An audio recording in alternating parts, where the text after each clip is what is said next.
Hola, ¿qué tal? Buenas noches. Estamos en su programa de Radio Estación Central, en una emisión más, como todos los viernes a las 7 de la noche. Hoy tenemos a un invitado de lujo, al escritor, poeta, escritor Pedro Regalado UCB. Pedro, ¿qué tal? ¿Cómo estás? Muy bien, buenas noches. Un gusto estar aquí y compartir con ustedes este momento. También, como siempre, me acompaña en la coconducción Joaquín Filio. Hola, ¿qué tal? Mucho gusto. Y hoy tenemos, perdón, No, no te preocupes. hoy tenemos también como conductor e invitado al escritor Carlos Chuk. Carlos. Hola, ¿qué tal? Saludos a todos, saludos Mateo.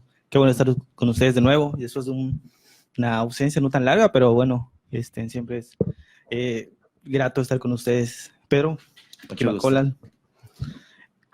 Bueno, particularmente en esta emisión vamos a hablar un poco sobre la literatura en lengua maya. Pedro es un escritor en lengua maya que ha sido premiado, tiene muchos trabajos publicados en diferentes páginas. Abordamos un poco su semblanza. Él nació en Buxós, en Yucatán, el 13 de mayo de 1963.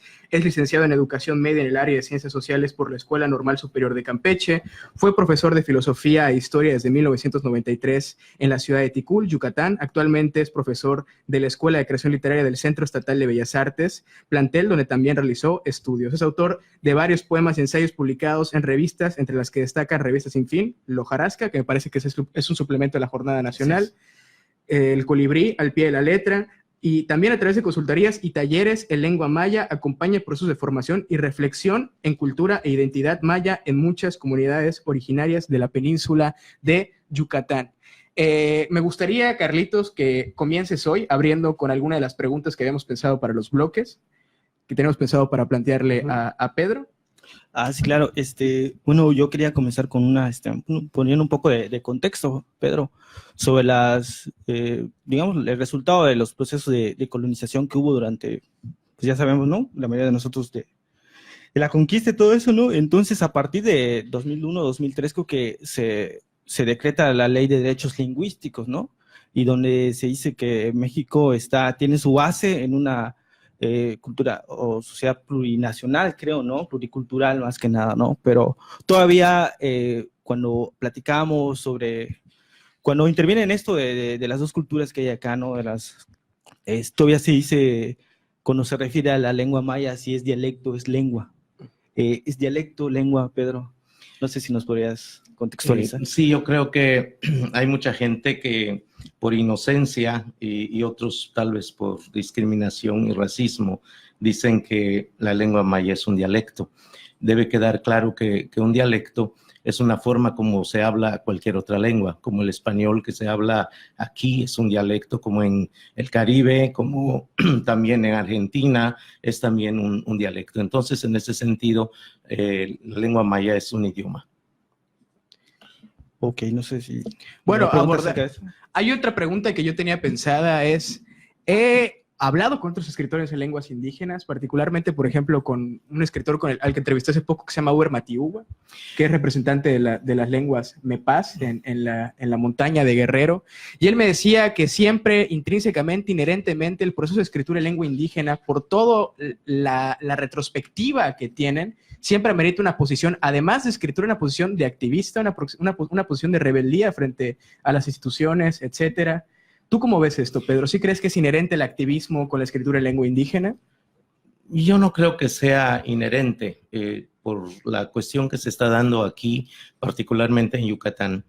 Me parece que la mayoría de los escritores en lengua maya no son activistas. Me parece que hay muchos que empezaron su formación justamente con Carlos Montemayor, comenzaron en un proceso inclusive de escribir un poco copiando el romanticismo de Occidente, que me parece que eso no corresponde a la cultura maya. Si bien está escrito en lengua maya, no significa que sea literatura maya. Yo creo que necesitamos crear literatura maya de tal manera que esto pueda repercutir en la raíz más profunda de nuestros pueblos. Creo que hablar sobre lo que Occidente piensa está demasiado trillado, es un lugar común. Me parece que tenemos como cultura maya mucho que aportar y esos aportes tienen que ver con los espacios donde hemos crecido, donde hemos nacido, donde hemos aprendido esta lengua. De nuestros cenotes hay suficiente agua para beber y para compartir. Me refería, por ejemplo, en el caso del activismo, ¿no?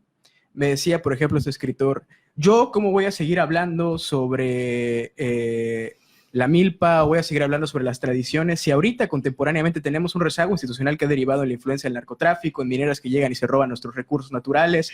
¿Por qué yo seguiría retomando los temas de la tradición maya si hay un conflicto, una problemática social mucho mayor contemporáneamente en nuestras comunidades? Y decía en este caso este escritor, mi responsabilidad, creo, como escritor, mi parte activista como escritor, es evidenciar estas situaciones. ¿Tú crees que, por ejemplo, en el caso de la literatura maya que se está escribiendo actualmente en la península, aparte de la tradición de la leyenda, de los temas, ¿se está abordando algo más de crítica social, política quizá? Bueno, yo creo que eso es muy deseable. Es lo que creo que deseamos muchos. Yo creo que debería abordarse esos temas. De hecho, si revisan un poco lo que yo hago, tiene que ver con lo que dice Uber, en el sentido de tomar en consideración los conflictos que tenemos aquí, principalmente el arrebato de nuestro territorio. Sin embargo, no es la generalidad aquí en la península de Yucatán. Lo deseable es que así fuera. Tenemos muchísimos años de sufrimiento desde la conquista hasta el día de hoy. La conquista no ha terminado, la colonia no ha terminado. Eso se ve en la escuela, en la iglesia, en los medios de comunicación, en los partidos políticos, en muchos espacios todavía está como muy, muy vigente. Entonces, a partir del 92, cuando hay un despertar del pueblo indígena a nivel América Latina, salimos a gritar en las calles que si iban a hacer una celebración por los 500 años, por los conquistadores y los vencedores, que no sea en nuestro nombre. A partir de ahí hay un despertar, ¿no? Y después viene el conocimiento y la difusión del convenio 169 de la OIT, que es un documento que nos ayuda mucho a entender parte de nuestros derechos. En el 2001, gracias al levantamiento zapatista, que ellos mismos declaran que jalaron el gatillo de la esperanza, se convierte en materia constitucional los derechos de los pueblos indígenas en el artículo 2. Aún así ha sido violentada hasta el día de hoy.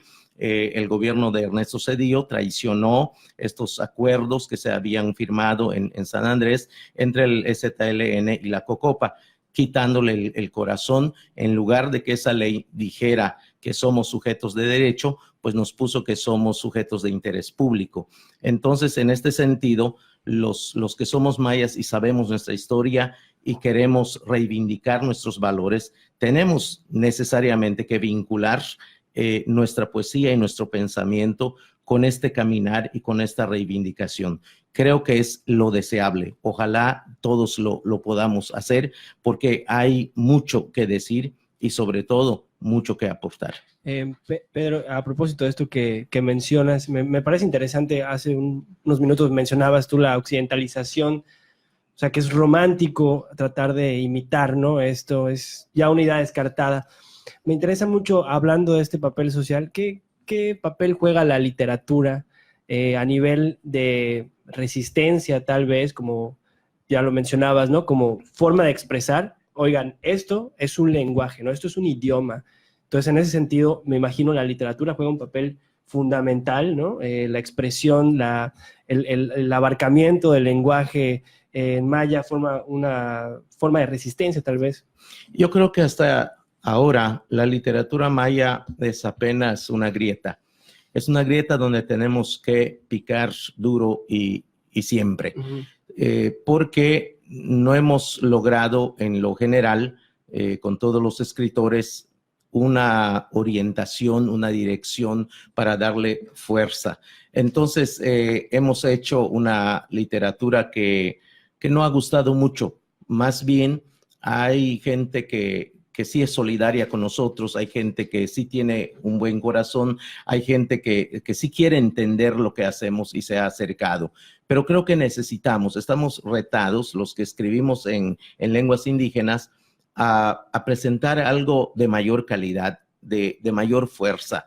Tenemos que trabajar mucho para que esta literatura sea más arte y entonces comience a a que esa grieta, a profundizarse más y logramos pegar en todos los espacios donde tiene que llegar la literatura como verdadero arte. Exacto. Yo quería preguntarte igual lo que están comentando ahorita. Hay como que, yo lo he pensado, porque pues más o menos leo y entiendo el maya, y hay como que de aquí a, no sé, como a 10 años con Esaú, Isaac Carrillo Can, Sol Quemó, cómo ha cambiado un poco los tópicos y los temas, ¿no? Antes era como que muy de la casita de paja, el pocito, el flamboyán, y cuando platicas con eso de la literatura maya, lo que expone, lo que dice, siempre se quedan, hay como ese lastre de querer todavía romantizar eso, ¿no? Bueno, dame más casita de paja, dame más flamoya. Cuando realmente la situación se ha politizado, se ha ido por otros lados. ¿Tú crees que ahorita se está viviendo un momento en la literatura maya donde se está cambiando todos esos tópicos? Yo creo que la realidad nos está comenzando a obligar y nos está cayendo los 20s de esta necesidad. Yo creo que ese romanticismo inocente, creo que lo tenemos que superar, o por lo menos darle una lectura distinta. Y creo que no se trata hoy de contarlo así, sino de contarlo de otra manera, porque esos contenidos es, digamos, la masa, es la materia con la que tenemos que trabajar. Entonces, lo que hace falta es, creo, la capacidad de interpretarlo, de ponerlo un poco desde lo que Occidente puede entender y expresarlo desde esta capacidad artística de la poesía o de la narrativa.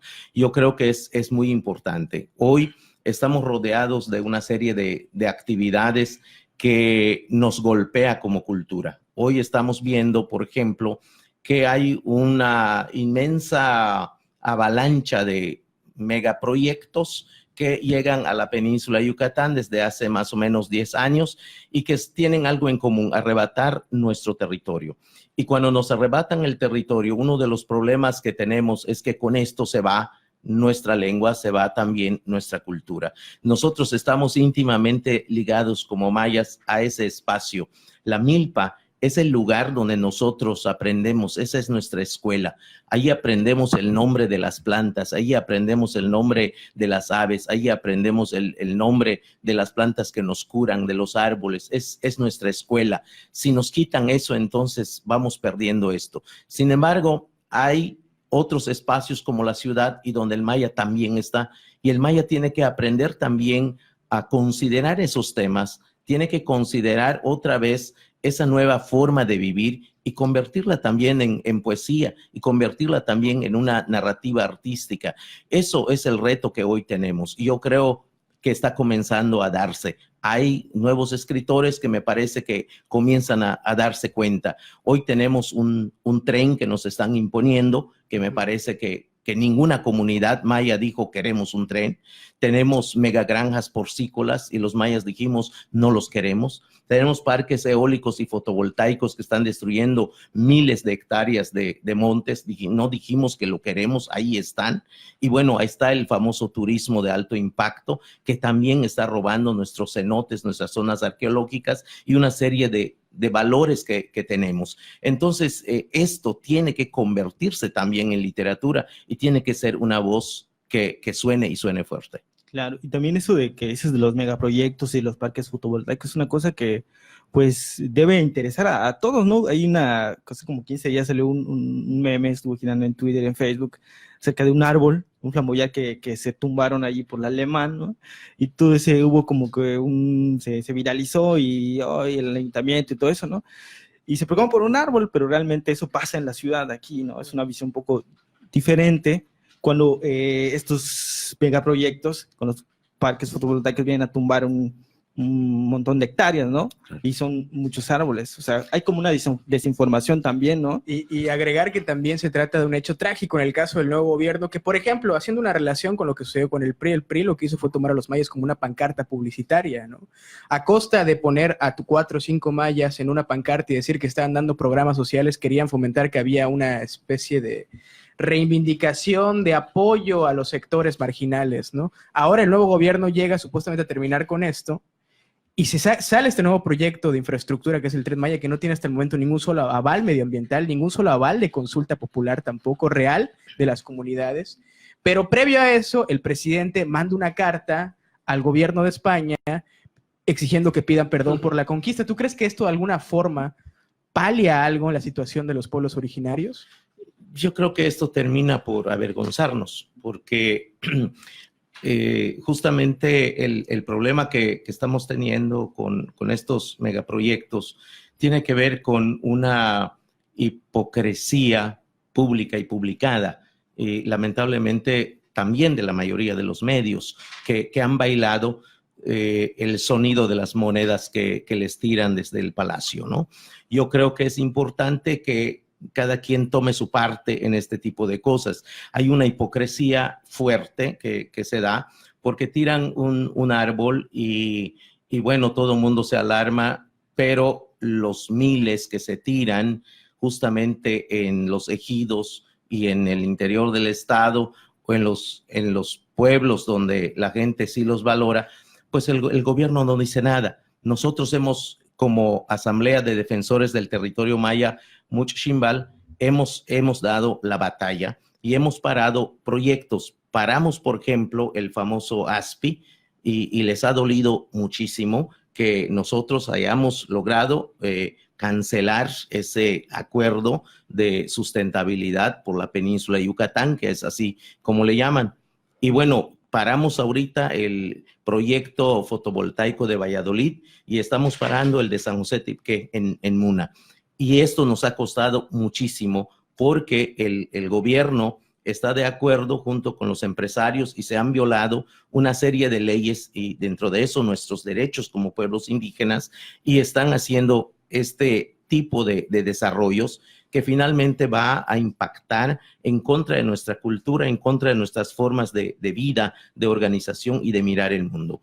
Entonces yo creo que esta hipocresía de los gobiernos es parte del circo que montan porque les sirve mucho para que puedan justificar que están haciendo cosas buenas. Acotar el circo y las acciones simbólicas, sobre las todo, acciones mediáticas. Así es, bien. Estas acciones mediáticas van últimamente como más pensadas. Hace algunos años estaban así como más grotescas, hoy están como mejor pensadas. Por ejemplo, tienen allá las consultas, hacen las consultas, pero esas consultas en realidad son un circo, son una farsa, ¿no? Y están allá representadas las instituciones como el INAH, como la Semarnat, como la CENER, y llegan a decir en español una sarta de tonterías en las comunidades.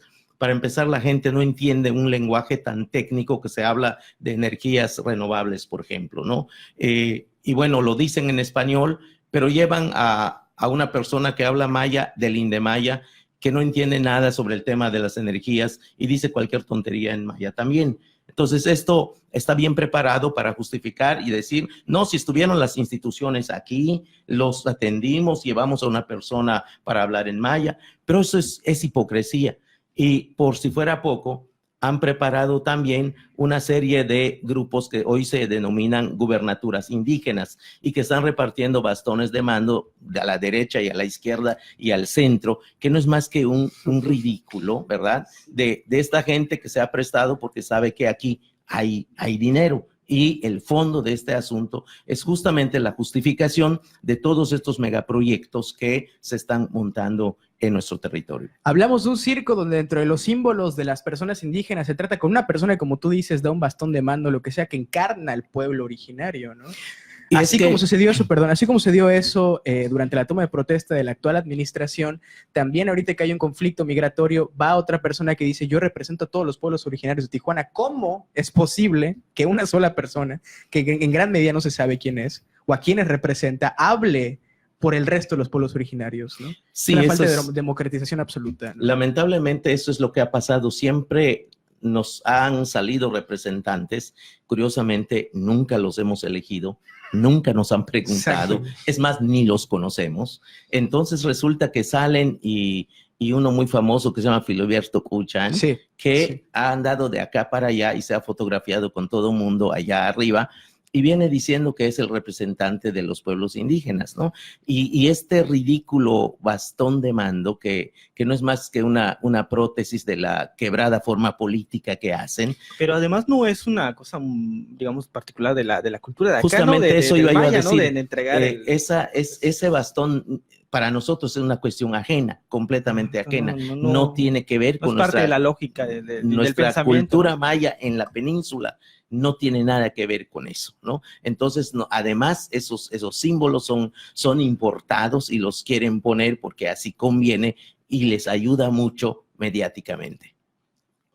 Oye, Pedro, ¿cómo en este contexto, digo, actual, ¿no? Contemporáneo, sin este apoyo, digamos, de instituciones públicas, en este pues, circo mediático que existe, ¿cómo es el hecho de sentarse a escribir, ¿no? O sea, sin saberse, digamos, bajo este tipo de estímulos que puedan recibir por parte de alguna institución, ¿no? Y sobre todo por instituciones que, pues, de alguna forma están constantemente creando espejismos, ¿no? Nosotros hemos aprendido durante 500 años a resistir. Entonces, esto creo que es lo que nos ha ayudado. Independientemente de que esto haga eco o no, hemos hecho nuestro trabajo mirando la naturaleza. La garrapata es maestra para nosotros. Se prende y ahí está, aunque la rasquen y la rasquen, ahí está. Nosotros hemos hecho parte de ese trabajo. Nos hemos prendido en esta historia y no nos vamos a soltar.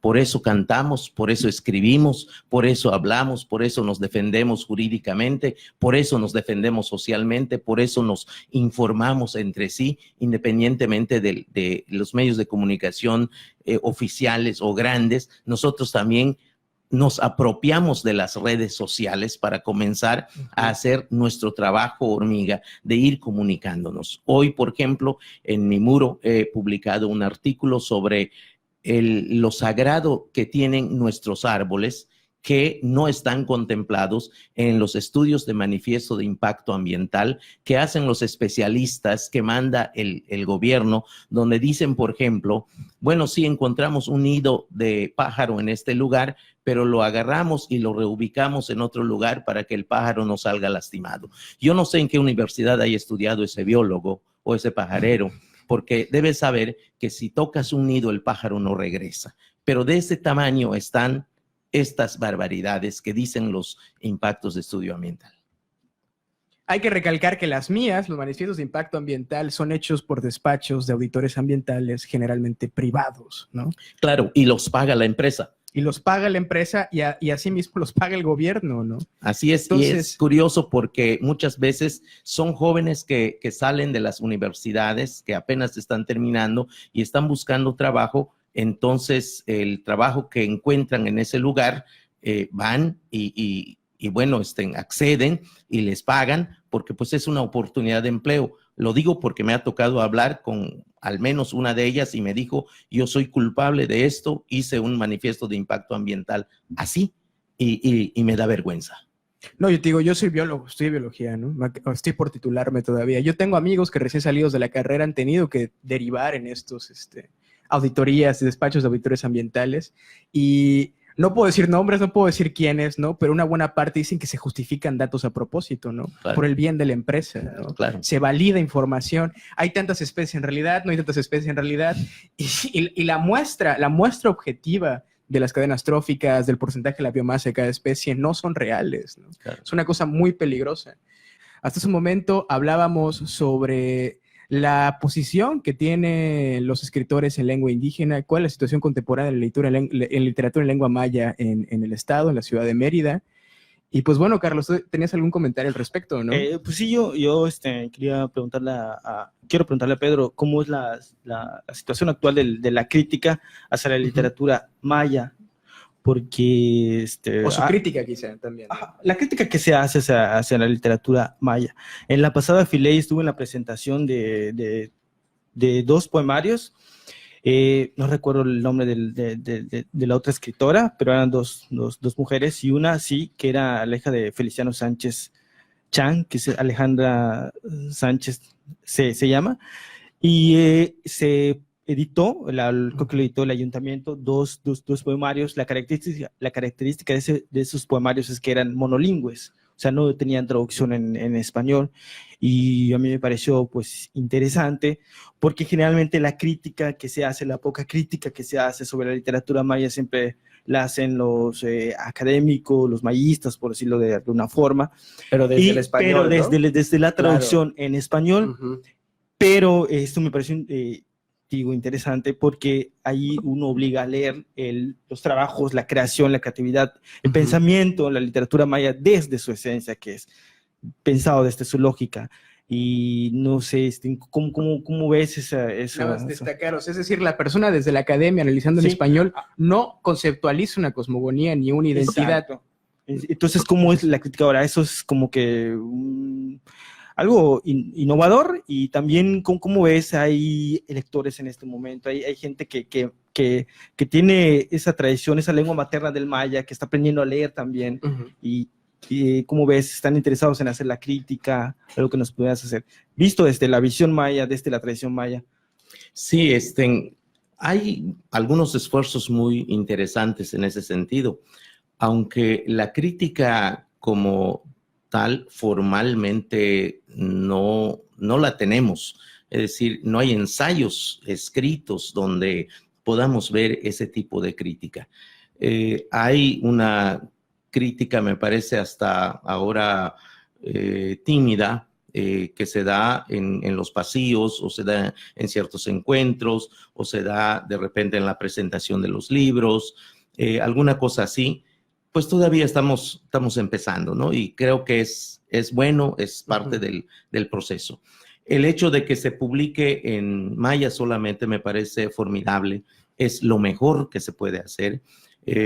Lamentablemente, tenemos dos problemas. Uno, que la mayoría de la gente que está en los pueblos no lee, o no sabe leer, o no está acostumbrado a leer, y es gente más de escuchar que de leer, ¿no? Entonces, tal vez aquí lo importante no es solamente escribir en maya, sino hacer los audios en maya para que la gente pueda participar de esto. Y creo que ayudaría mucho, porque tenemos, particularmente desde mi punto de vista, tenemos el reto de quienes aprenden maya y viven aquí en la ciudad. Parece que el maya está cambiando, está mudando de piel, porque comienza a agarrar nuevos temas y nuevas formas que en las comunidades no se entiende bien.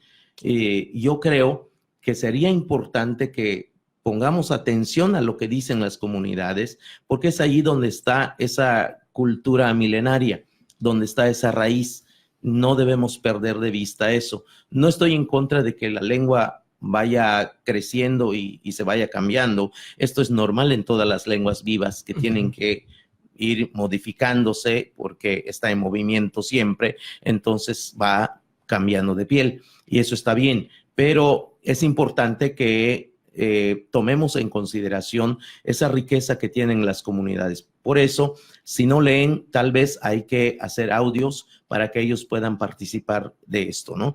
Por otro lado, tenemos gente en la ciudad que quiere aprender maya, que está aprendiendo maya y que tiene muchas ganas de leer la literatura que hacemos en lengua maya. Yo creo que eso ayudaría mucho, que las publicaciones estén únicamente en lengua maya. También una compañera hace poco publicó una pequeña plaquette donde todas sus obras están en lengua maya. Se llama Marga Montejo. Me parece que ella hace un trabajo muy, muy interesante. Su poema está bastante rico en símbolos, en metáforas, y bueno, fincada en la riqueza y en el valor de la cultura maya. Entonces vale la pena. Yo creo que sí es importante, y creo que así debemos seguir trabajando. Deberíamos estar publicando nuestros trabajos únicamente en nuestra propia lengua. El problema que tenemos es que muchas veces cuando salen los premios, las convocatorias para los premios, piden una versión en español, y lo que hacen los jurados por lo general es leer el español, pero no leen el maya. Y me atrevo a decirlo porque a veces hemos encontrado trabajos en maya así con Deficiencias. Sí, con deficiencias fuertes, ¿no? Y en español se ve muy bien. Da la impresión que fueron escritos en español y no en lengua maya. Entonces aquí hay un doble fraude. Me parece que nos engañamos a nosotros mismos y tratamos de engañar a los demás. Yo creo que deberíamos ser honestos y hacer un trabajo de calidad pensando pues en la honorabilidad que tiene nuestra cultura para que también pueda crecer y pueda validarse en estos círculos, ¿no? Yo creo que es importante y sí hace falta una crítica formal, escrita, y que en torno a eso nos genere espacios de reflexión. Sí. Si quieres, coméntalo. Bueno, a propósito de esto que está comentando Pedro, recordaba que precisamente hace unas semanas escuchaba una conferencia que dio Carlos Fuentes en la cátedra Alfonso Reyes. Sí, vivo, Fuentes. Bueno, vi el video hace poco, no lo había visto. Y él decía una cosa interesante. La verdad es que no me gustó mucho la conferencia, pero dijo algo que me pareció interesante. Era muy robótico, ¿no? Carlos Fuentes. Muy robótico. Decía, bueno, la literatura es el único arte en el que la crítica utiliza la misma herramienta para generar crítica, ¿no? Para generar ensayos. Es decir, la literatura es la única que es sometida por la propia literatura, ¿no? Por el propio lenguaje, ¿no? Hablando de la traducción. Claro. ¿no? Perdón, del arte de criticar, de hacer ensayos, ¿no? De la crítica académica sobre todo. Pero en este caso, a falta, ¿no? De una crítica que esté elaborada, digamos, con la misma lengua maya, pues hay todo un filtro de cosas que se están perdiendo cuando se elaboran en español, ¿no? Y así como tú dices, bueno, en este caso con los concursos, es decir, tenemos estas versiones en español que son aparentemente mejores, pero que en maya están mal escritas. Me imagino que pasa también al revés, ¿no? Hay obras perfectamente bien hechas en lengua maya y a la hora de traducirla al español, pues obviamente es como cualquier proceso de traducción, ¿no? Siempre hay cosas que se van a perder. Hay algo que quiero comentar que decía Pedro que me pareció importante, hacer un cuestionamiento, ¿no? Si por todo el contexto histórico que sabemos que han vivido los pueblos originarios, rezago institucional, programas educacionales que promueven un monolingüismo donde inclusive por encima del español se pondera el inglés, etcétera, etcétera, una pérdida cultural que ha sido fomentada desde las propias instancias gubernamentales. ¿Por qué si hay que hacer un llamado de atención y un grito hacia la comunidad en general, hacia la sociedad en general, por qué no también publicarlos en español? ¿Por qué esta idea, digamos, de que sería formidable publicarlos únicamente en lengua maya? Me gustaría abundar un poco en ese aspecto. Sí, yo creo que es el reto que tenemos los escritores y es aquí donde tenemos, digamos, una pobreza organizativa, porque no nos hemos dado a la tarea de sentarnos y discutir eso y platicar eso. Entonces, cada quien desde su posibilidad, desde su radio de acción, desde su radar, trata de colocarse en ciertos espacios. Okay. Eso no nos ha ayudado, pero creo que sí es importante que comencemos a trabajar en esta parte porque además reivindicaría la lengua maya y nuestra cultura. Okay. Sí, y yo quería igual comentar algo sobre esa, ¿cómo decirlo? Esta situación en la que están generalmente los que estamos aquí en la península de Yucatán, ¿no? Porque obviamente hay como, en los últimos censos se ha arrojado que hay un 60-50% de indígenas, ¿no? O sea, gente que tiene rasgos. Y yo me pongo a pensar, a veces son como casi 500 años de la conquista y se supone que hay ese discurso que se comenzó a este principio del mestizaje, ¿no? El mal llamado mestizaje, ¿no? Pero siempre hay como que la balanza se inclina más hacia ¿cómo decirlo? Lo castellano, todo, ¿no? Y a veces esas personas que están interesadas en la lengua maya no hacen nada, ¿no? Y yo siempre he pensado que hay como una memoria genética de la memoria, del oído, ¿no? Incluso cuando el habla aquí yucateco, esa característica tiene mucho del maya, es ahí cuando gana el maya, ¿no? La memoria histórica, ¿no? Ajá, y todavía hay palabras que o sea, realmente el yucateco, su característica es que todavía glotaliza, ¿no? Incluso cuando dicen en inglés, I can, dicen I can, ¿no? Todavía es como que la forma en que se impone o va jugando el maya con el español en los momentos que se... No, Entonces yo digo que si no entienden el español, el maya, es porque no se han interesado. Pero ¿de dónde viene que esa balanza se desequilibre? Claro. Pero nada más mencionar, ¿recuerdan los poemas experimentales que escribía Isaac, por ejemplo? Que eran una mezcla entre maya y español. Eran poemas donde se conjugaban palabras tanto en maya como en español. Había una oración que a la que tenía un sentido sintáctico, etcétera, pero se mezclaban ambos lenguajes, ¿no? No recuerdo. Nada, es como dato cultural. ¿Algo que quieran agregar, Filio? No, o sea, Creo que habría que abordar un poco el proceso creativo de Pedro. ¿Qué estás escribiendo ahorita, Pedro? ¿Qué has escrito? Bueno, últimamente escribí y he estado escribiendo un poco de narrativa. Recientemente ganaste un concurso, por cierto. Sí, justamente me gané un concurso, el Alfredo Barrera Vázquez, que convoca a la UADY, y lo gané con un cuento que tiene que ver con un tema pues bastante triado, pero pues creo que el asunto de la escritura nos reta porque no hay como temas nuevos, todo está dicho, no hay nada nuevo bajo el sol, pero es cuestión de cómo se dice, no es el qué se dice, sino cómo se dice, ¿no? Entonces agarro el tema de la Ashtabay, que es un tema bastante triado, pero lo planteo desde una perspectiva moderna, si se quiere, pero en realidad es que la colonia se encargó de hacernos una muy mala propaganda y bueno, satanizó la figura de la Ashtabay y la planteó como un ente monstruosa que hay que tenerle miedo, que originalmente no era eso, ¿no? Entonces yo trato de rescatar la versión más original de la Ashtabay y resulta que es una versión moderna y trato de plasmarla, la planteo y bueno, afortunadamente tiene la suerte de ganar. La primera versión que escribes de los textos en general siempre es en lengua maya. Siempre. Yo me resistí mucho a participar en los concursos por mucho tiempo. Algunos amigos que también son escritores me comenzaron a animar, ¿por qué no concursas? Y yo dije, no quiero concursar porque se califica en español. Siempre fui muy crítico de esa parte. Y me dicen, no importa, tú haz tu trabajo, ponlo. Bueno, finalmente me animaron y ya comencé a poner mis trabajos, pues ya algunos ganaron. Pero a mí me gusta mucho escribir en maya porque además hablo mejor el maya que el español. Yo crecí en una familia donde solamente se habla maya. Ya grandecito en la escuela, en la primaria, aprendí un poco de español. No he podido superar mucho hasta hoy, tengo un español súper deficiente, pero en el maya yo hablo bastante bien.